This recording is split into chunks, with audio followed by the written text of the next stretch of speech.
Lepo pozdravljeni in dobrodošli v izbranem pogovoru z gospodom Marcelom Žmavčičem, avtorjem čudovite knjige Skrivnosti in pasti trajnega uspeha ali kako smo rešili podjetje Kremen. Jaz upam, da se vidi naslovnica, sicer jo bo gospod Marcel tudi pokazal.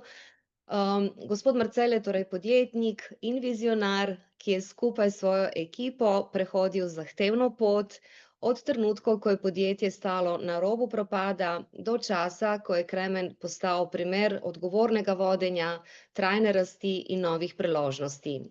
Njegova zgodba ni le poslovna zgodba ali kakšen biografski zapis, ampak predvsem človeška zgodba o vztrajnosti, pogumu in moči ekipe. Knjiga obsega kar 548 strani, od tega je več kot 100 strani namenjenih prilogam, torej neke vrste dokaznem gradivu, fotografijam, dokumentom, medijskim objavam in zapisom raznih dogodkov tudi, ki dodajajo posebno vrednost knjigi. Vsako poglavje je opremljeno z življenjskimi lekcijami, ki ponujajo neke vrste strnjen povzetek in pa tudi hiter opomnik na bistvo. Zato knjiga dejansko je priročnik na nek način za podjetnike, voditelje in vse, ki jih zanima, kako se soočiti z izzivi v poslovnem svetu na odgovoren in pa trajnosten način.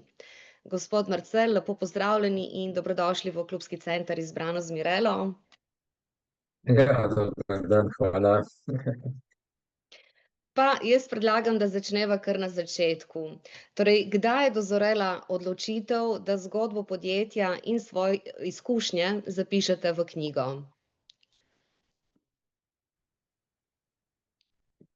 Ja, jaz sem se bolj nadejal, da bom lahko kaj več iz knjig izvedel glede vodenja, ker pač sem bil potisnjen v to nepripravljen.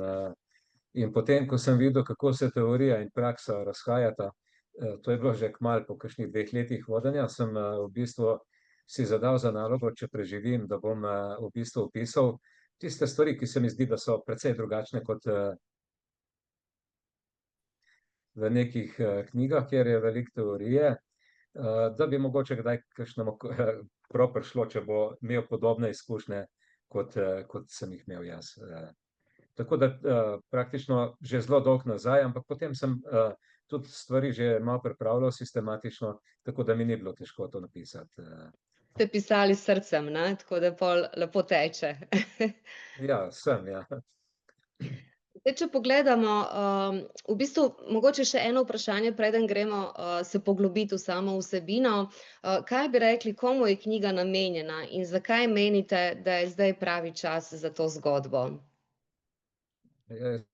Mislim, knjiga je namenjena v prvi vrsti ljudem, ki se bojo soočali z podobnimi stvarmi, s tem, da ne pomeni ravno v enakem podjetju, ampak pač ljudje, ki pač morajo se ukvarjati z vodenjem, z vizijami in tako naprej. Potem tudi nagovoril bi pač ljudi, da številke so številke, ne. Danes je svet malo, po mojem mnenju, podivjal in vsi gledajo samo, kakšen je rezultat, ne. Ampak v bistvu to je tako, kot če gledamo tam v mojem kraju je 150-letnica, mislim, da že konjskih dirk, ne. In ponavadi tisti konji, ko se zaženejo, prav na začetku skoraj nikoli ne pride noben prvi v cilj, ne. Pri podjetju je pa enako, ne, ker treba je vedeti, da podjetje s svojo starostjo zori, v bistvu dobiva eno tako pravo patino in tudi na vrednosti pridobiva, ne, ravno obratno. Človek s staranjem izgublja, podjetje pa pridobiva, ne, tako da zato je toliko pomembno, da je ta neka trajna naravnanost. Vedno je treba neke rezerve tudi pustiti za naprej, da podjetje lahko preživi vsa obdobja, ne. Jaz sem vedno cenil ta stara podjetja in tudi lahko povem, ker sem tudi veliko delal z nemškim trgom, da ta stara nemška podjetja res, bi rekel, z njimi ali pa švedskimi podjetji sem skoraj najlažje delal, ni bilo treba veliko govoriti, v bistvu je beseda tam res nekaj velja. zato so tudi ta podjetja doživela neko starost, pa preživela tudi recimo prvo, pa drugo vojno in tako naprej, ne. Tudi podjetja, s katerimi smo potem navezali joint venture partnerstva, so stara več od prve svetovne vojne, ne, tako da. Zdaj, ko Potem pa, pardon. pardon, Potem pa kar nadaljujte. seveda lahko tudi bralcem, ne, v bistvu je tako, ne, da jaz se spomnim moje mame, ona je bila obrtnica 35 let, in kadar me je preganjala, da bi moral iti v vinograd delati, pa ni bilo časa, jaz sem drugače sicer to rad počel, sem pač povedal, da ne morem. Ja, je rekla, pa kaj imaš? Jaz sem rekel, le pač imam delo, ne. In je rekla, pa saj vem, kaj je delo. Sem rekel, lej, mama, žal ne veš, ne. Tako da tudi ljudje, ki jih malo bolj zanima to, lahko posežejo po knjigi. Tudi ni treba, da jo prav dosledno preberejo, ker veliko stvari, ko specialno rabijo kakšen napotek na svoji poti.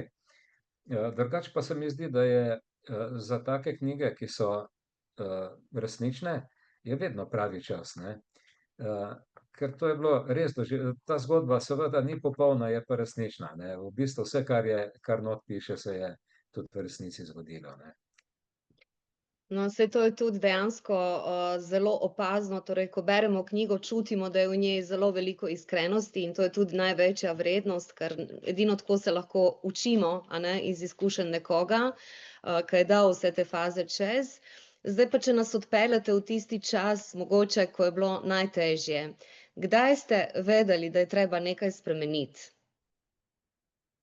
Ja, v bistvu zelo kmalu, ne, ker jaz sem najprej delal na razvoju in to je bilo 5 let mojih najlepših let v službi, kjer sem res užival, kjer vemo, da statistika govori, da je največ težav psihičnih v ponedeljkih, pri meni je bilo pa to v petkih, zato ker je bilo treba prenehati delati. Jaz sem užival v tem delu, veliko stvari smo naredili in vse, ampak potem, ko je pač Jugoslavija razpadla, smo čez noč skoraj izgubili 59% tržišča in vsak mesec smo pridelali izgubo, torej so bili naši stroški večji kot pa prihodki. Tako da ni bilo treba kaj dosti študirati, mislim, da nam je bilo vsem jasno, tudi mojim sodelavcem in meni, da tako dolgo ne bo šlo več in da pač moramo stvari poskušati zasukati, da bojo prihodki počasi zrasli in bodo večji od odhodkov in v tej smeri smo to delali. Sicer se zelo enostavno sliši, ampak v praksi pa to pomenilo resnično garanje. Seveda ne samo moje, ampak vseh sodelavcev, čisto vseh, od prvega do zadnjega se je to dotaknilo, ne. Mm. Ja, kaj vas je pa takrat v bistvu tudi najbolj obremenjevalo? So bile to dejansko številke, odgovornost do ljudi ali negotovost glede prihodnosti? Ja, vse skupaj v bistvu, ne. Je pa bilo tako recimo, ne, da naše podjetje je bilo že toliko daleč, da kredita nismo več dobili. Nismo mogli seveda, z velikim zamikom smo plačevali račune, tudi plač nismo imeli več na datum in tako naprej. In ja, prvo obdobje je bilo tako, govorim za prvih nekaj mesecev, da sem izgubil po 3, včasih tudi 4 ure, da sem prepričeval podjetja, kot so Petrol, Elektro in tako naprej, da so še vztrajali in da nam niso izklopili elektrike. Sicer ene parkrat je skoraj prišlo do tega, ko smo jih uspeli prepričati, ker sem povedal, če nas onemogočite, potem seveda so tudi vaši dolgovi, ki jih imamo do vas, so potem jih ne bomo mogli poravnati. In tako da očitno sem bil dosti prepričljiv, da so nam zaupali, ampak vse, kar smo dogovorili, smo tudi res, lahko rečem, skoraj do minute spoštovali in tako smo si pač gradili neki ugled in potem je bilo pa lažje, seveda, ko je pa tako, ne, da prvo nam je odpadlo 59% tržišča, potem je pa še teh 20% podjetij, ki so takrat ostala, je šlo v stečaj v naslednjih 2 letih, ne. To je bilo res, to si je danes težko predstavljati. V bistvu tudi ne vem, če bi danes uspeli rešiti na tak način, ker je pač vse drugače, ne, saj vemo. Ja, časi se spreminjajo, ampak vseeno verjetno obstajajo neke univerzalne, vrednosti, ki ste jih tudi vi kot voditelj imel, da ste lahko pač spravil podjetje, na en višji nivo, a ne, in da ste sploh preživeli pravzaprav, ne. Danes bi verjetno mogli biti neki drugi prejemi, ampak to je v bistvu strategija. Pomembno je pa imeti to, ta trajnostni pogled, ne, tako kot ste rekel, že v bistvu v samem štartu ne razmišljaš samo, pač o denarju in zaslužku, ampak gledaš na dolgi rok, ne, za razvoj podjetja. Pač mi smo gledali prvenstveno seveda na vse zaposlene, na sodelavce. Jaz sem osebno poznal skoraj vse, tudi starše, tudi otroke, kdor jih je imel in tako naprej, ne, in pač živi s tem, ne, mislim, si ne predstavljaš, kako bi moral nekomu, vsaj jaz si nisem predstavljal, kako bi mogel nekomu reči: "Zdaj pa nisi več potreben", ne. Tako da mi nismo, smo se tudi odločili, da gremo po poti, neodpuščanja, to je bila moja zaveza, razen res v skrajnem primeru. Tako da smo sicer odpustili 3 ljudi, ampak to je bila pa čisto izključno njihova krivda, ne. Če nekomu želiš vrat prerezati z razbito steklenico, potem mislim, da tule ni več kaj in tako naprej, ne. Medtem ko, vsi ostali smo počakali, da smo se zmanjšali na ta račun, ko so ljudje odhajali v pokoj, ne. S tem, da pač, nismo jemali toliko novih ljudi, kot, bi mogoče bilo v prejšnjih, časih. Potem smo uvajali večjo pravilnost, ne, ljudje so bili, mislim, lahko rečem, vsaka čast svojim sodelavcem, so bili res pripravljeni delati in se učiti in tako naprej in so prevzemali tudi, dodatna dela. Neka dela smo pa opuščali, ki se s časom so se izpela in niso bila več potrebna, ne. Tako da recimo, ko smo pogledali čez 10 let nazaj, kar 10-letno obdobje opisuje ta knjiga, smo videli, da več kot pol stvari je prišlo na novo in več kot pol stvari sploh nismo več delali, ko smo jih prej delali, ne, pa so bile mogoče celo najbolj pomembne za podjetje. To pomeni, da smo se skozi, razvijali, ne, celo obdobje. Mm. Pravijo, da v krizi, da takrat, kadar je kriza, da se takrat rodi največja kreativnost.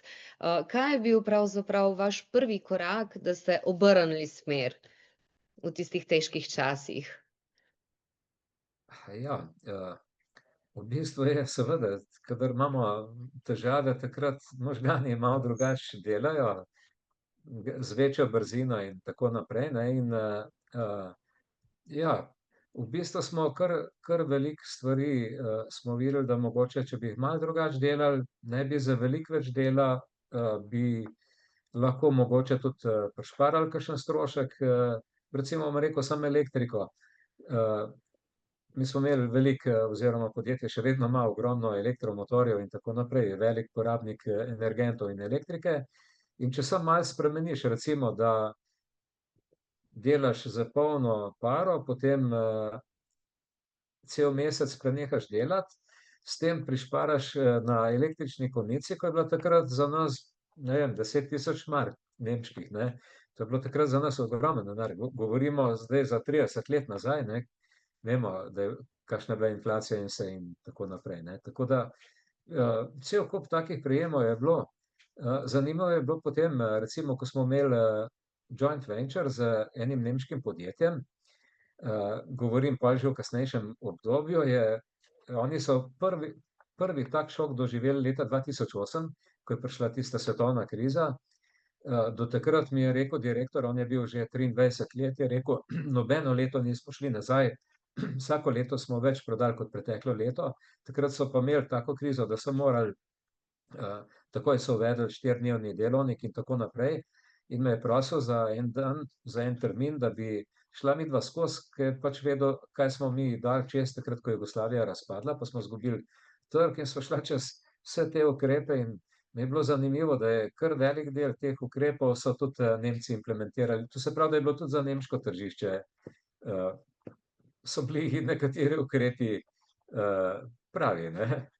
Ja, mogoče Tako ste smo potem rešili še kakšno nemško podjetje poleg. ne, nisem, toliko si ne domišljam, ampak, saj mi smo pa tudi od njih, dobili normalno sugestije in vse, ne, tako da. Ja, tako smo potem, z malimi koraki smo stvari spreminjali. Nič se ni dalo čez noč narediti, ampak videli smo, da v bistvu, ko delamo male korake proti večji prodaji, smo dobili nekaj novih kupcev in tako naprej. Naprimer, prej smo imeli samo enega nemškega kupca plus jugoslovanski trg, potem pred nekaj leti, ko sem odšel s firme, smo po 35 zvažali na Kitajsko, ne. Tako da, ker smo imeli pač dobre rezultate na enih materialih, smo bili zanimivi tudi za njih, ne. Tako potem so res z leti začeli prihodki rasteti, spravili smo se na neko normalno številko, s takim nežnim načinom smo odpuščali, kot sem rekel, razen v 3 primerih, na tako primerno številko, kot je za to podjetje potrebno, ne. Pa seveda sodelavci so skozi angažirali, se učili in tako naprej, tako da je res tudi njihova sposobnost je neverjetno rasla, ne. Naučili so se vse sorte, od tujih jezikov do, včasih sem bil prav presenečen. V bistvu, tudi ko smo računalništvo uvajali, smo mislili, da nismo rabili niti ene tuje pomoči, v bistvu, razen moj prijatelj, ki je zdaj sodelavec podjetja, leta 2005 je prišel k nam.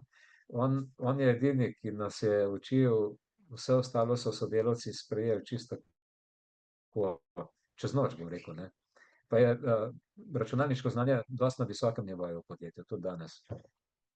No, saj ravno sem vas hotela vprašati, za to računalništvo, ker se spomnim iz knjige, da je to bil tudi eden od vaših prvih korakov, a ne, in je zanimivo opazovati to, takrat ste uvajali ta sistem v podjetje, torej 30 let nazaj, danes pa dejansko vse temelji, in poteka prek računalnikov, ne, tako da verjetno danes bi to izgledalo drugače, ne vem. Računalniki verjetno ne bi Ja, bila to ena je, od prvih stvari, a ne, ke bi se jih lotili. računalništvo je bila moja strast od leta 82, sva s tem prijateljem Marjanom Rolihom, ki je zdaj zaposlen v podjetju, konec leta gre verjetno tudi on v pokoj, jaz sem že 3 mesece. V bistvu smo ga leta 91 smo dobili na tehničnem sektorju prvi računalnik, še prej pa smo opremili računovodstvo, da niso rabili, da ni rabil podatek, vsak podatek vsak vnašati v svoj računalnik, smo opremili upravo z mrežo, tako da postopoma smo v tem rasli. Ja, ampak to je bil prav entuziazem v bistvu, to, ko smo dobili prvi računalnik, saj te ni bilo za dobiti od njega, ne, v bistvu je, Je bilo to je zanimiva bilo pot res, učenja, ne? ja, to smo z veseljem delali v bistvu, volontersko, ampak res z velikim entuziastom. To so tiste take stvari drobne, ki pomagajo potem, da delo tudi tisto, ki je težje, pa ki ga ni ne dela s takim veseljem, da ga je lažje narediti, ne. Mm. Pa ste imeli kdaj občutek, da v določenih situacijah tvegate preveč in kako ste kljub temu nadaljevali? Ja, v bistvu je bil ta občutek skoraj skozi prisoten. Jaz govorim o teh 10 letih, ki govori knjiga, ker to so bila najtežja leta preživetja, ne. Praktično 10 let smo bili v kar hudi krizi in skozi tveganja so, potem se, veste, s tveganjem tudi v končni fazi se ga navadiš, ker vidiš, da ni vsaka stvar taka, da bi podjetje uničila, ne.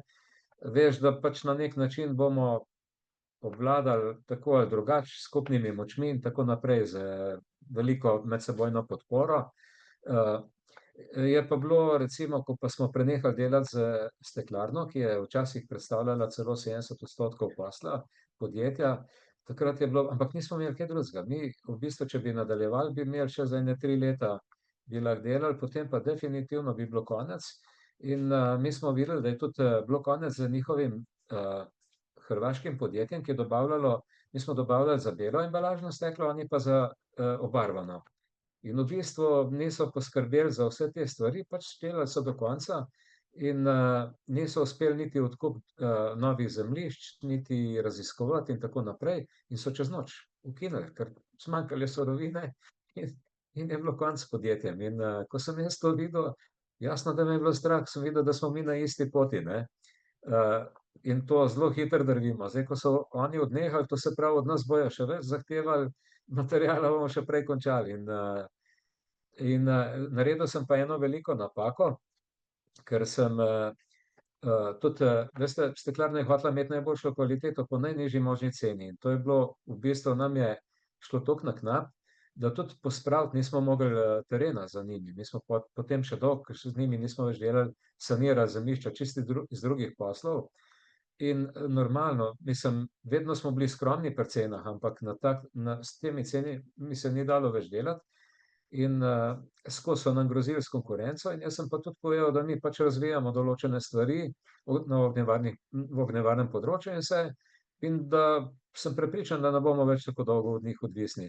In to sem naredil veliko strateško napako, kjer je bilo možno, so nam nagajali, da ja, ne bi prišli do take kondicije, da bi lahko brez njih delali, ne. Ampak na koncu smo se pač odločili, pogovorili smo se z vsemi ljudmi v podjetjih, ki so bili res pripadniki in da smo šli skupaj v riziko.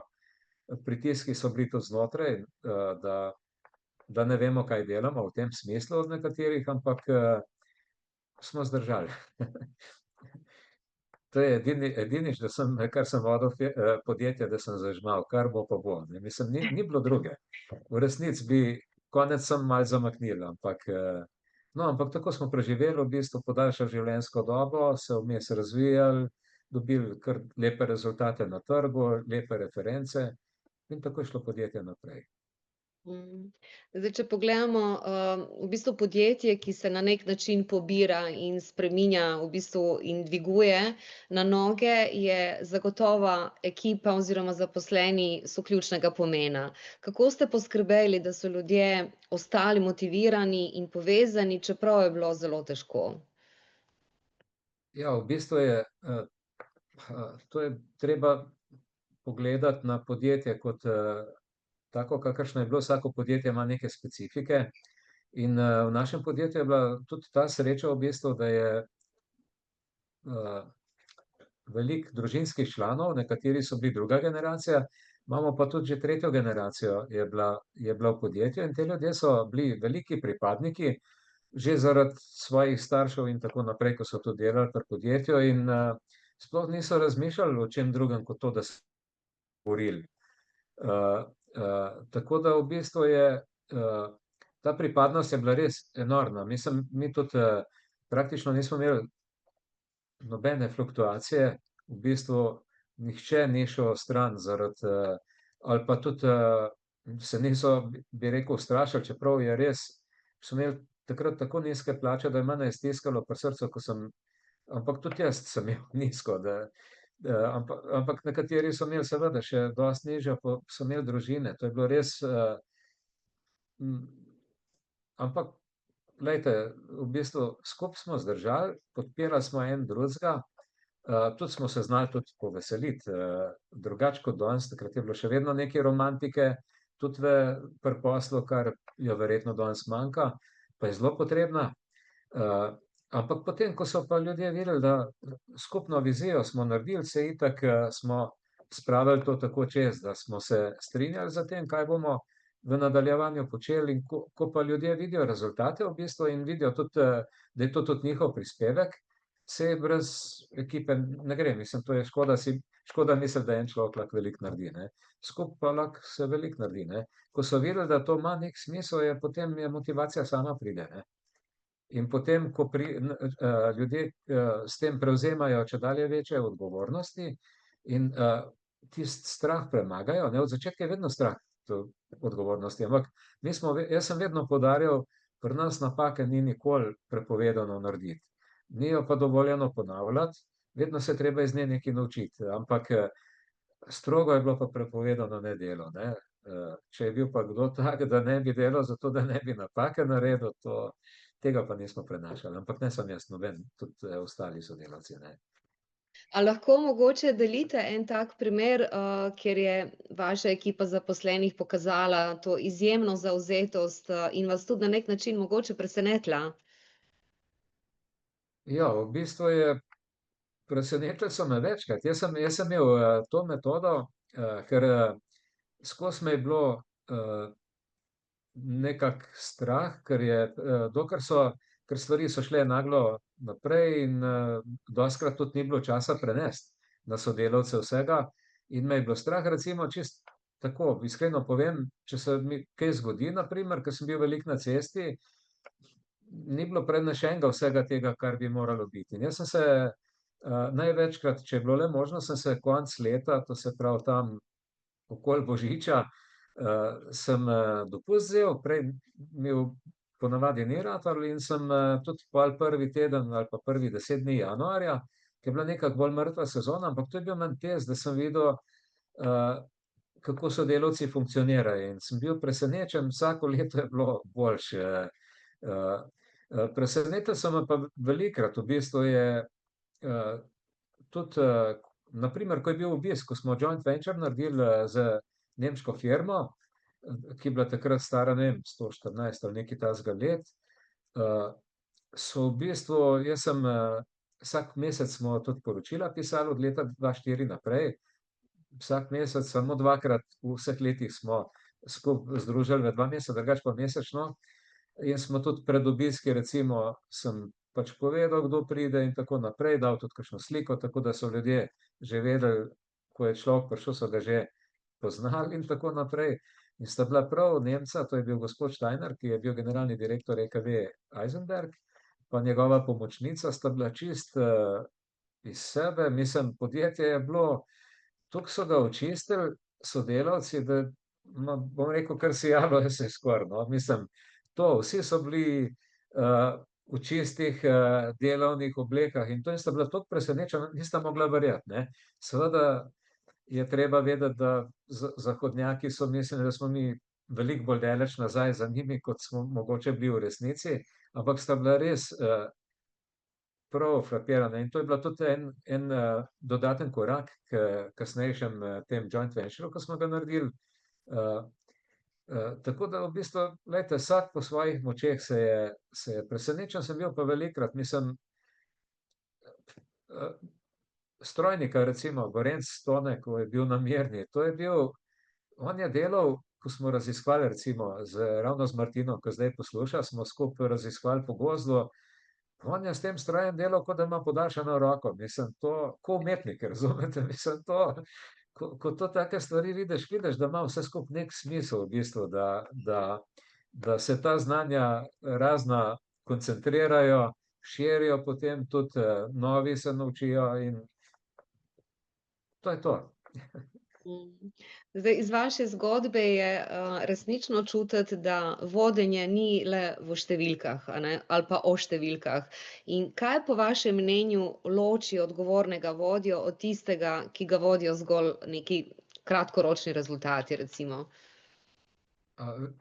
Veste kako, treba se je zavedati, recimo, nekdo, ki res gleda samo številke in to je v bistvu danes verjetno moderno, moderno je postalo najbolj, ko so se uvajale MBA, Management Business Administration. Tam so številke dobile te prave pomene, ampak jaz mislim, da če ljudje, sodelavci tebe ne čutijo, da ne čutijo neke zanesljivosti in to, ali pa če začutijo, da so samo številka v podjetju, da bojo zamenjani, če jim spodrsne ali karkoli, potem jaz mislim, da takega vodjo bojo v najtežjih trenutkih, ga bo veliko ljudi zapustilo in bo ostal sam v bistvu. Potem bo prikrajšan za razne užitke. Veste, jaz sem tako z našimi ljudmi delal, da tudi nisem rabil nekih dodatnih prijateljev, jaz sem imel prijatelje v službi, v podjetju. Mislim, res, tudi ko smo praznovali rojstne dneve, pa to je bilo, vse je bilo na kratko, ampak je bilo pristno, res doživeto. Ne vem, no, mislim, jaz tudi zdaj še vedno čutim ampak to si prikrajšam, no, v bistvu.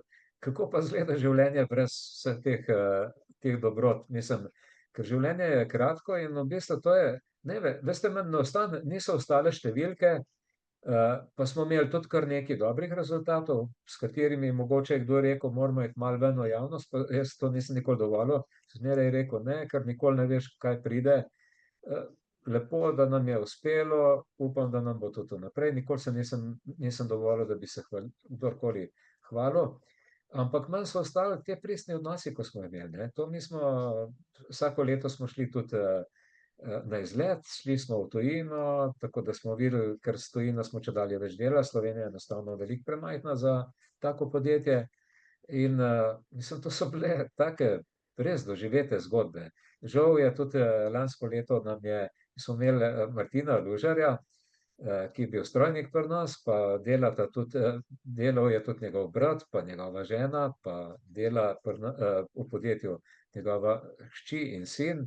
In on je vsako leto, še pol, ki je bil že dolga leta v penziji, vedno je šel z nami na izlet. In mi smo ga imeli kot za maskoto, ampak žal lansko leto srce več ni zdržalo. Je sicer dočakal lepa leta, ampak vseeno nam ga je žal. Mislim, to potem greš tudi lažje čez težave, čez in vse in tako naprej. In ljudje to kar nekako čutijo, da bomo vse to pač zmogli. Sej čutijo tako, kot pravijo, da življenje ne postavi pred tabo nekih nalog, ki jih nisi sposoben opraviti, ne, v bistvu. Pa čeprav izgledajo tisti trenutek nerešljive, ampak v bistvu se zadeve rešijo potem. Ja, zdaj, ko vas poslušam, tako dobivam asociacijo tako na neko drugo družino, recimo, ne, ki so te zaposleni in ki so delali z vami, ne, in dejansko je to ta povezanost, a ne, iskrena in pristna, ki v bistvu daje smisel vsemu skupaj, ne. Ker v končni fazi, ne vem, minimalno predvidevam, da ste delali tudi več kot 8 ur na dan, a ne, da ni bil klasičen delovnik v težkih časih, ne, in to je, če tako preštejemo, skozi vsa ta leta ogromno časa preživetega v enem takem okolju, a ne? Ja, pa ne samo ogromno, ampak tisti najbolj vitalen del dneva ga preživiš tam, ne. Tako da v bistvu jaz sem res gledal, da bi se vsi dobro počutili, ne. Tudi recimo nisem dovolil obrekovanja, to nikoli nisem maral, ga tudi zdaj ne maram, pa ga tudi že kot majhen nisem maral, to že bab nikoli nisem dobro prenašal, čeprav me je pol presenetilo, jaz sem mislil, da tožijo samo otroci, pa sem videl pol, da tudi ne, ampak to sem prve dni, ko sem začel voditi podjetje, sem povedal, da jaz tega ne bom prenašal. Ker kako, če se potem nekdo dobro počuti, pa tudi veste, ustvarjalnost, naši ljudje so bili zelo ustvarjalni, res, vsaka čast, da rečem, ampak ustvarjalnosti ni, če se nekdo počuti ogroženega, pa da nekdo vsak njegov korak spremlja in tako naprej in se, Ja, če pa je eno to v če je bistvu pa eno zavira, sem sproščeno, hotela reči, to ustvarjalnost, ne, ker potem ljudem sploh ne dovoli priložnosti, da se izrazijo, ker se bojijo, da bodo, ne vem, obrekovani, obsojeni ali pa kritizirani, ne, na neki način. tako je, tako. Pa tudi vse to je šola, v bistvu življenje je šola, ne, to je treba vedeti. Tudi šola te stane in v življenju isto, če narediš neko napako, stane, ampak če si se nekaj naučil iz nje, si mogoče zato ne vem koliko napak pol v prihodnosti rešiš v bistvu, da ne pride do njih, ne. Tako da in to je bilo dovoljeno, celo včasih sem celo stimuliral koga, da je skočil, je rekel, ne, te čevlji so preveliki zame. Ne, sem rekel, niso, pojdi, probaj, boš videl, jaz vem, da ti to zmoreš in tako je bilo, smo imeli res uspehe. Recimo Martin, ko to posluša, on je uvedel ISO standarde, mislim, to je bilo narejeno perfektno, res. Poznam veliko ljudi, mislim podjetje, poznam tudi, kako imajo narejeno, veliko bolj neživljenjsko. Martin je to tako življenjsko naredil, da res je pomagal tudi pol na trgu in tako naprej. In se, pa tudi pri organizaciji in vse, ne, tako da. Ja, ta način mislim, da zelo lepo se to vse slišati, ker dejansko ste s tem tudi spodbujali ljudi, da se sami tudi razvijajo, ne, tako s tem, da ste jih nežno potisnili mogoče v malo večje čevlje, kakor so bili navajeni, ampak to je v končni fazi omogočilo njim razvoj in verjetno več koristi za tudi za podjetje samo, a ne? Ja, to je v bistvu je, jaz sem to tudi, tudi jaz sem sam dobil tako, ko sem delal za enega mojega profesorja Simona Pirca, lansko leto na žalost tudi, ga ni več, je dočakal 92 let in on je meni tudi strašno zaupal. Jaz sem zanj delal na enem ameriško-jugoslovanskem projektu in, me je čudilo, da mi tako zaupa, pa naši Nemci recimo tudi, ne. In, to sem jaz pol delal tudi, tudi naprej sem videl, koliko je to meni pomenilo in sem vedel, da tudi, drugim to pomeni, ne. In ni lepšega videti, ko vidiš pol človeku, ko je se lotil nekaj, kar je mislil mogoče prej, da ne bo uspelo, pa ko uspe, kakšno je to zadovoljstvo in ko vidiš in potem človek dobi neko širino in potem ga ne mora nič več ustaviti, veste. Krasno. Katero vrednoto ali načelo mogoče vodenja bi priporočili vsakemu podjetniku, ki želi zgraditi, dolgoročno uspešno zgodbo? Ja, predvsem naj se večkrat usede pa sam sebe vpraša, kaj želi, kakšne cilje ima in se poskuša poistovetiti z nekim podjetjem ali pa, in videti, poskušati videti vizijo, kje bo podjetje čez 2 leti, čez 5 let, čez 30 let. In če je to njegova zgodba, če on se lahko poistoveti, mislim, ker videl sem tudi že primere, recimo, ko sploh ne gre skupaj, ne, in to se vidi, potem je to 2, 3 leta maltretiranja in na koncu, razočaran nekje ljudje grejo stran, ko vidijo, da ni zadeva tako, kot bi morala biti, na koncu tudi vodja obupa vedno, ker ti ne moreš, ne vem, jaz sem 27 let vodil podjetje, kje boš to zdržal, če je skozi proti tebi naperjeno, ali čeprav ti misliš, da je proti tebi, pa v resnici ti proti proti vsemu, ne. To in potem, če se poistovetijo, ja, da se odločijo, da res bojo pač, del svojega življenja posvetili tem, zadevam, potem naj pač se usedejo, naredijo dober načrt, se pogovorijo z vsemi ključnimi ljudmi, dobijo neki konsenz in potem je pa treba zavihati rokave pa trdo delati, ne. Potem se kmalu pokaže, če si na pravi poti ali ne. Bi pa položil na srce, ne, že tudi prej se je, moramo vedeti, da sprememba je edina stalnica. In, upirati se spremembam, to je nekaj najslabšega, kar si človek lahko naredi, pa tudi ne samo sebi, tudi podjetju. V bistvu je skozi prilagajanje, ne, tako da, celo pravijo neki raziskovalci, da moraš celo nekatera znanja pozabiti, ke te motijo niso več, bolj motijo, kot pa pridejo prav, ne, in to je s tem se je treba zavedati in to sprejeti kot neki izziv, ker to dejansko, saj s tem rasteš v bistvu, ne, saj če je statika, ni rasti, to vemo, ne. Ali pa če lahko plavaš, mrtvaka na reki, pa misliš, da si skozi na istem mestu, pa nisi, skozi te odnaša, ne. V bistvu, če hočeš biti na istem mestu, moraš skozi vlagati in delati.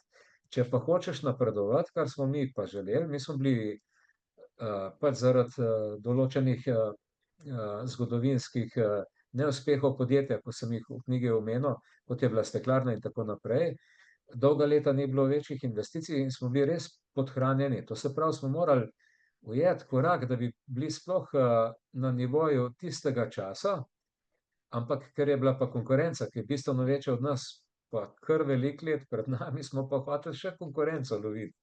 Ampak vse to gre, saj pravim, če je res ekipa za to, če ve, kaj dela, če verjame v to, se marsikaj da, ne. In to, ne, zdaj, kdor pa pričakuje, da bo podjetje, kar sem pa tudi videl, to ne razumem, recimo nekateri ustanovijo podjetje, in potem sami v svoje podjetje ne vlagajo. Jim je škoda časa, jaz ne bom delal več kot 8 ur in pa eni 6 recimo in tako naprej. Tega jaz nisem razumel, ker vse v delu moraš uživati v bistvu. Sej, to so izzivi v bistvu, ko vidiš, kje si, kaj bi se dalo narediti in to veš približno, kaj bi bilo treba. In potem je to užitek, to več ni delo, saj jaz mislim, da bi, če ne bi mogel tega delati, bi se slabo počutil, ne pa če sem to pač počel, ne.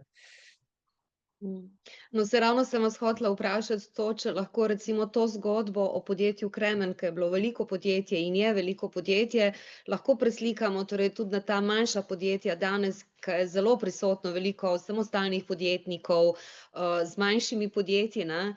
Kako pol recimo oni lahko ugotovijo, a je to prava smer za njih oziroma koliko časa moraš vztrajati, ne vem, pri temu, da ne obupaš, no?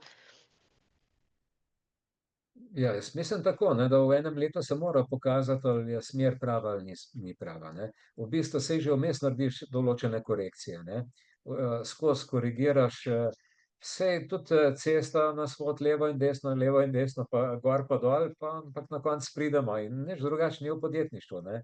V bistvu se zelo hitro pokaže, skozi pa je treba, vedeti, da recimo, jaz sem to v knjigi tudi opisal in tako sem celo življenje živel in, se mi zdi, da je to edina prava pot v, veste, sploh v današnjih časih, ko so stranke in tako naprej. Meni je bilo velikokrat, rečeno: "Ja, veš kaj, zdaj bi pa lahko, zdaj pa imam jaz tam kolega, ki je ta in ta v vladi, pa bi jaz nikoli v politiki nisem dovolil vstopa v podjetje." Za nas so bile vse stranke enako pomembne ali pa nepomembne, nikoli se nismo bazirali na to. Tako da, priložnosti, veste, saj ko ni priložnosti, ni nobenega tatu. Tat je, kadar je priložnost. In priložnosti vedno se bojo pokazale, zato ker, vemo, da kapitalizem deluje dostikrat tudi na podkupovanje in tako naprej. Ko enkrat nekdo prestopi neko mejo, je konec. Mislim, ni več poti nazaj, to je treba vedeti in to se pa na trgu tako hitro vidi. Neverjetno v bistvu. Jaz sem, doživel veliko, momentov, ko so recimo, lastniki, poslali koga domov, ker se je pač pokazalo, da je zlorabil situacijo in tako naprej, ne. To je ena zadeva, ki je nikoli ne smeš narediti.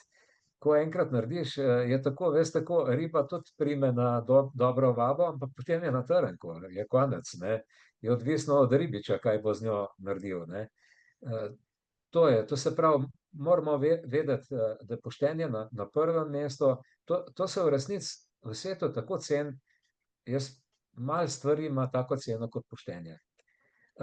V bistvu nihče ne ceni nepoštenih ljudi, ne. Čeprav se jim zdi takrat, ko jih navlečejo na nekaj, kako so dobri in to, ampak v resnici jih nihče ne ceni. Jaz sem vse te stvari toliko videl, zato meni nikoli niso bila nobena vrata zaprta, kjerkoli, ne doma, ne v tujini, ni važno, kaj sem delal, zato ker so vedeli, da so stvari, sigurne in to bi, tudi podjetniku, to je številka ena, torej poštenje. Drugič, ne smeš biti, svoj ego vedno mi moramo težiti, saj brez ega ne gre, ne. Saj ego ti v določenih stvareh pomaga določenih situacijah pomaga preživeti. Ampak, vedno se moramo pa truditi, da ni močnejši od nas. Mi moramo voditi ego, ne da ego vodi nas, ne.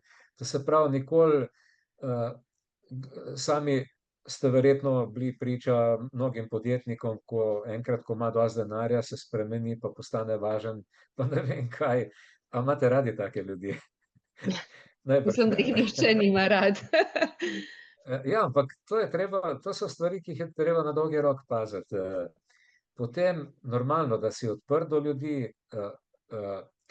Mi smo imeli recimo, že moj predhodnik je rekel, veš, z enimi ljudmi je tako, rečeš, to bi bilo dobro narediti, in vedno se pogovarja z njimi tako. Ne zahtevaj od njih, ker ni treba zahtevati, ker so sami dovolj.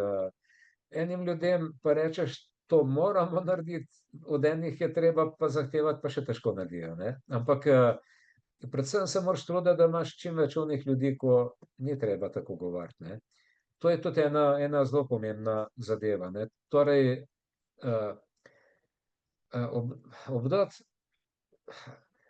po moje, dober podjetnik bo vedno iskal, da bo dobil sodelavca, ki je še boljši od njega.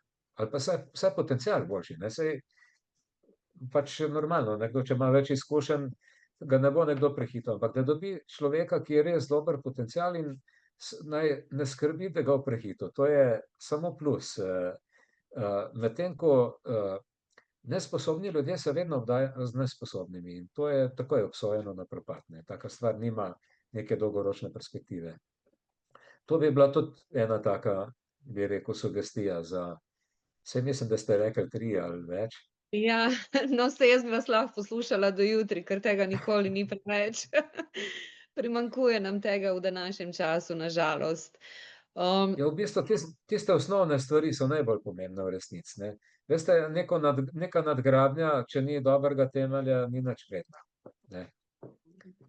Pa tudi zdaj tako sem zaznala že med pogovorom, v bistvu mogoče tudi ta, odprtost do izzivov, kakorkoli se to mogoče čudno zdi, a ne, ampak torej, da se ne ustrašiš, tako ko pride kakšna situacija, kakšna težka situacija, ne, da se v bistvu, da ne bežiš od tega, ampak da se soočaš s tem in da mogoče ne gledaš preveč resno, ampak da te to ne obremeni, a ne, in zaduši. Ker lahko da takrat, kadar se pojavi kriza, namesto da se prebudi kreativnost, se lahko prebudi strah, ki te ohromi, a ne. In se mi zdi, da ta distanca, ali ta resnoben odnos do vsega ali preveč, tako obremenjujoč, da je tudi pomemben faktor v bistvu, ne, za enega dobrega podjetnika. Ja, v bistvu jaz se spomnim se mojega bratranca, ki je matematik in je bil tudi, v Jugoslaviji je bil tudi tekmovalec in to zelo uspešen in vse. Zdaj bi rekli, ne, matematik, to moraš mu na obrazu videti, kako študira. Ne bom jaz nikoli videl, da je on kaj fajn zamišljen in on je vse z lahkoto delal, ne. In potem uspe, ampak to ne pomeni, da se ni poglabljal. Ti moraš se jaz sem imel recimo enkrat, ko smo razvijali gradbene materiale, sem imel, znotraj firme, predlog, pa dajmo rajši, ne vem, toliko in toliko denarja, pa kupimo neko formulo, kot da boš ti tulele cele dneve nekaj mešaš, pa vem, da te noge bolijo že in vse in tako naprej in tega. Ja, sem rekel, veš kaj, če mi neko formulo kupimo in gremo na trg, bo šlo samo do prve reklamacije. Ko bo prva reklamacija, mi več ne bomo vedeli, kaj s tem delati, ne. Mi moramo to sami razviti, mi moramo material bolj poznati kot tisti, ko ga uporablja. Ker potem ti lahko svetuješ, ne. In je recimo smo imeli, razne stvari, normalno, ko nekaj ne uspe pri kupcih, ne, napaka in tudi večja, jasno, hočejo prevaliti na dobavitelja in vse. Mi smo to vedno vedeli vnaprej, ne. Smo takoj rekli, kako ste ohlajali, zakaj ste, nismo nič ohlajali, so rekli, ja, ja, seveda, ne, kako so pa material krčil, če vi niste ohlajali in tako naprej, ne. Tako da to je, treba se vedno poglabljati, ampak saj, če delaš z veseljem, se pravim, pol tudi to ni toliko naporno v bistvu, ne. Saj Mhm. tudi kakšno dobro knjigo z veseljem preberemo, recimo, ne.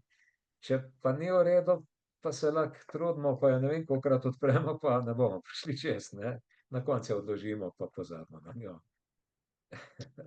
Okej, torej to so te lastnosti dobrega voditelja, ki jih sugerirate in predlagate. Kaj so pa recimo, 3 pasti ali pa več, ne vem, mogoče jih imate več, za podjetnike, ki jih najbolj pogosto spregledajo in, včasih celo takrat, ko je že prepozno. Torej, kaj so te pasti, s katerimi se lahko srečajo podjetniki? Ah, ja, na primer, tule sem si kar malo zapisal neko zadevo, iluzija nesprejemljivosti uspeha. Mhm. Dostikrat podjetniki, sploh če, ko smo rekli, ko nekaj uspe, ne, mislijo, da bo to kar trajalo v nedogled, ne, a stvari se v resnici hitro spreminjajo. tudi recimo, če je neka stvar uspešna, potem jo zelo pogosto se tudi kopira, ne. Moja mama je bila recimo obrtnica, 35 let je predelovala plastiko, tudi za avtomobilsko industrijo in tako naprej. In je recimo Šentjernej, to je manjši kraj, tam 5 do 7 tisoč ljudi, in je bilo vedno, to je bil manj šolski primer, dokler so bili trije plastičarji ali pa štirje, to jim je res dobro šlo in potem so vedno še to drugi poskušali in se je prišlo do številke 10 celo, v nekaj letih govorim. In ko jih je bilo 10, so začeli propadati. In je prišlo spet do številke 5 ali pa 4 in spet se je čez 10, 12 let ponovila ena trikrat zgodba, ne. Tako da to morajo, v bistvu ti moraš skozi spremljati, skozi se razvijati, skozi biti na tekočem, ne gre brez tega. Ker trg se spreminja in konkurenca raste, ne, in kar je delal včeraj, mogoče jutri ne bo več in tega se je treba zavedati, ne. Tudi ko sem že prej povedal, mi smo po 10 letih 50% delali samo tistega, kar smo delali 10 let nazaj. To pomeni, da smo se drugače ne bi preživeli, pač bi usahnilo še tisto delo, kar smo ga imeli, ne. Tako smo pa dobili čisto druge stvari. Za nekatere stvari sploh nismo vedeli prej, da obstajajo, pa smo jo potem delali, ne. Tako da to je ena zadeva. Potem sem že povedal, zanemarjanje kulture in odnosov v podjetju, to je, ker gledati zviška, recimo jaz sem tako imel enega sodelavca, Kerma, diplomiranega inženirja metalurgije, in sem ga šel iskat v Bosno, v našo konkurenco, Vatrostalno Busovačo, ki je bila takrat pojem v Jugoslaviji, in kako sem vedel, da šef njegov je v razgovoru eni uri 10-krat povedal, kdo je šef. Jaz sem takoj vedel, ta človek ne mora biti nikakor zadovoljen in sem mu ponudil službo pri nas in je prišel k nam. In potem mu niso hoteli dati knjižice, so mislili, da ga je na tak način zadržali. Malo je bilo nerodno, ker je bila ta firma tudi kupec 7000 ton našega materiala in potem sem moral iti zanj po knjižico, ker brez knjižice ni bilo zaposlitve in mi je njegov šef rekel, ne bom preskočil besedo, s katero me je označil, dolaziš mi 2 puta i odvedeš mi jednog od glavnih inženjera. Ko sem rekel, pa imali ste ga toliko in toliko godina, što ga niste zadržali, ne? Ker ravno zaradi tega odnosa in kdor z viška gleda na druge, ne bo nikoli imel okoli sebe, mislim, bo imel samo tiste, ko pač nimajo druge priložnosti. To je ena zadeva, na katero je treba zelo paziti, ker se vidimo, ne, tudi podjetništvo, kdor ima pravo idejo, dejansko hitro pride do nekega bogastva in to. Ampak ne sme ga to pokvariti, ne. Če ga bi to pokvarilo, potem boljše, da zapusti podjetje svojim otrokom ali pa ga proda ali karkoli, ker enostavno bojo šle stvari neko noč samo navzdol in se pol ne da več, veste. To je tako, kot če dolg sani potiskaš po hribu, ko si pa na hribu, pa gre dol, gre pa zelo hitro dol. No, to pa tudi mogoče prepočasno ukrepanje v prvih znakih težav, ne. To je, ko se neke težave,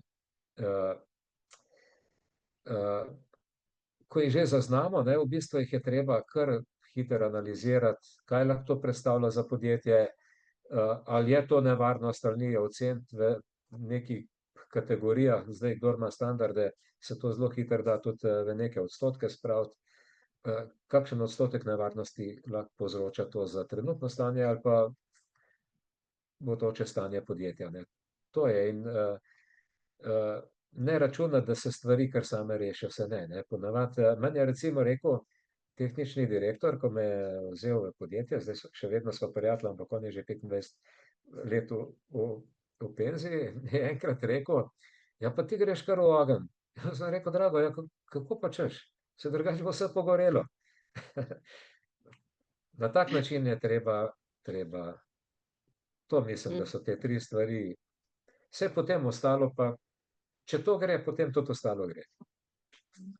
Zdaj, ko enkrat res greste čez tako zgodbo in tako izkušnjo, prihodnost verjetno vidite nekako drugače tudi. Kaj bi rekli za podjetje Kremen danes oziroma kako ga vi vidite iz današnje perspektive in kakšna je vaša vloga v tem, no? Če nam lahko še to zaokrožite. Uh, Ja, v bistvu moja vloga v podjetju ni več. Jaz sem delal v podjetju nekaj malega več kot 32 let, 27 let sem ga vodil. In v bistvu, ko sem ocenil, da me dejansko več ne potrebujejo, sem se umaknil, ker je nova ekipa, veste, pač mora, ko je nekdo zrel, da prevzame neko vlogo, jo mora tudi prevzeti. Ne smeš potem, ni dobro to čakati in ne vem kaj. Tako da, kar se pa tiče podjetja Kremen, pa mislim, da ima večjo perspektivo, kot je imel kdajkoli. Mislim, da 2 leti nazaj je tudi v partnerstvo vstopil en največjih proizvajalcev svetovnih ognjevarnih materialov, to je RHI Magnezita, in s tem so se podjetju sigurno odprle dodatne možnosti. In če ne bo, ne vem, res neke višje sile, jaz mislim, da podjetje ima vse možnosti, da se naprej razvija in mogoče čez 10 let ali pa 15 let niti ne bo več odvisno od nekaterih surovin in se, ampak bo v nekih čist področjih, ki se zdaj sploh težko predstavljamo, ne.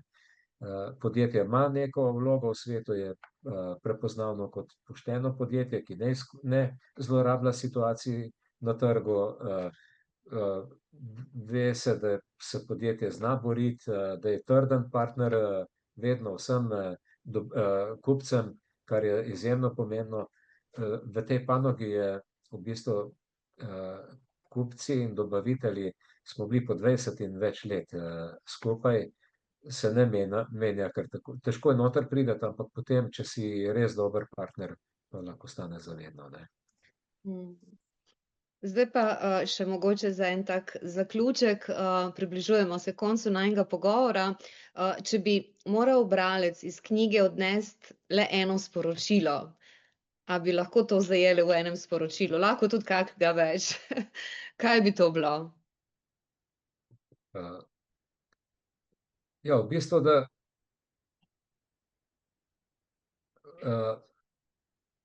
bralcu bi rad povedal, da uspeh ni zgolj rezultat samo pravilnih odločitev. Ne smemo pozabiti na srečo. Naše podjetje je imelo ogromno sreče, ravno takrat, ko smo jo res najbolj potrebovali. Ampak jaz sem vedno si mislil, če se res vsi prizadevamo in to vse, potem tudi sreča ti ne more obrniti hrbet kar tako, ne. Tako da to je v bistvu tudi sposobnost, recimo, učenja na napakah, da tudi ni treba napak nikoli kritizirati, ker vsi naredimo napako, ne. V bistvu drugo je, če je napaka namerna, to je druga zadeva. Pa govorimo o nenamernih napakah, zato ker pač nekdo nekaj poskusil narediti, pa mu je spodletelo, bo pa drugič uspelo, ne. Tako da jih pač moramo imeti ta pogum, da napake sami za sabo popravimo. To je pomembno. Drugače pa knjiga je iskren prikaz poti, kako se gre čez neko krizo, da trajni uspeh zahteva tudi neke ranljivosti, brez tega ne gre, in pripravljenost na spremembe, kot sem rekel, ne. To v bistvu je, bralec bo dobil še malo z drugega zornega kota, da bo videl stvari. Recimo mene je motilo to, ker dostikrat se je na direktorje gledalo kot na neke pokvarjene ljudi in ne vem kaj. Jaz ne rečem, ne trdim, da to ne obstaja. Jaz lahko govorim, ker sem bil tudi na zbornici, sem bil 6 let podpredsednik in 6 let predsednik Združenja za nekovine, tako da poznam veliko direktorjev iz našega področja in lahko rečem, da nismo imeli slabih ljudi, ne. Se pa mislim, da je tudi tako, ne. Kdor podjetje vodi več kot 8 let, Jaz mislim, da tule ni mesta za pokvarjene ljudi, ni mesta za nesposobne ljudi in tako naprej. Sploh pa zdaj, ko je vse v privatnih rokah, jaz mislim, da noben lastnik ne bi toleriral nekoga takega, kot sem omenil. Zato bi bilo prav, da se pogleda mogoče tudi na vodje z malo drugega zornega kota, da koliko je tle enega matranja, prizadevanja, skrbi, No, in hvala, to da mislim, da nam omogočate, da vidimo torej zgodbo tudi iz druge perspektive, a ne, skozi vašo knjigo. Kakšna je vaša vizija za naprej? ja, v bistvu je, rad bi, če tistim, ki jih pač to zanima, bi rad še predal, mislim, z veseljem, vedno sem z veseljem podajal nekaj malega znanja, kar pač imam. Drugače pa, ja, imam napisano že še 2 knjigi, tudi tretja knjiga je že napisana, ampak, zdaj bom videl, kako bo šlo s tole knjigo. Si naredim malo pavze in potem mogoče še tudi naredim kakšno korekcijo. Tako, to, Predavanje in pisanje knjig. To tako, nekako. tako. Gospod Marcel, najlepša hvala, ker ste z nami delili svojo zgodbo in bile, lahko rekla, kar življenjske lekcije, tako kakor so tudi zapisane v knjigi, v obliki povzetkov.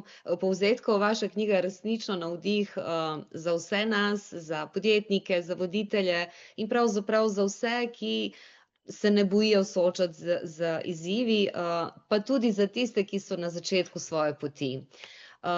Knjigo lahko naročijo, pri vas direktno zaenkrat preko e-maila, mzmavcic@gmail.com, ali pa telefonska številka, to boste, sami delili, če boste želeli. Jaz vam želim še veliko, veliko uspehov, pri nadaljnjem ustvarjanju, in deljenju vaših modrosti naprej. Hvala lepa. Ja, jaz bi se rad tudi vam zahvalil, ne, tudi, kot urednica je bilo zelo prijetno delati z vami, tako da hvala lepa za sodelovanje in upam, da bova sodelovala tako tudi še naprej.